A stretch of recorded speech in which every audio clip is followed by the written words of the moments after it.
Hey, everyone! Today, I want to show you how to use AI in Excel.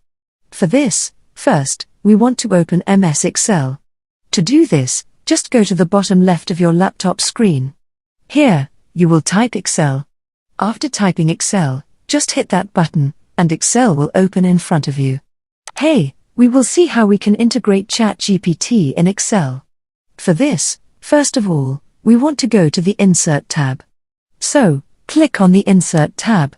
After clicking that, a formatting option will open in front of you. Once open, go to this section, and then you will see a button that says Get Add-ins.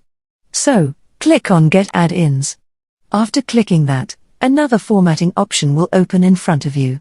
Once it's open, go to the search bar of that format, and here you will just type Formula Editor.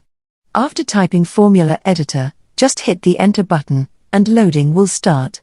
After loading, you will see the extension AI Editor Formula Editor. So, attach this extension to your Excel. Click on the Add button, which is located next to the name of the extension. After clicking that, another formatting option will open in front of you.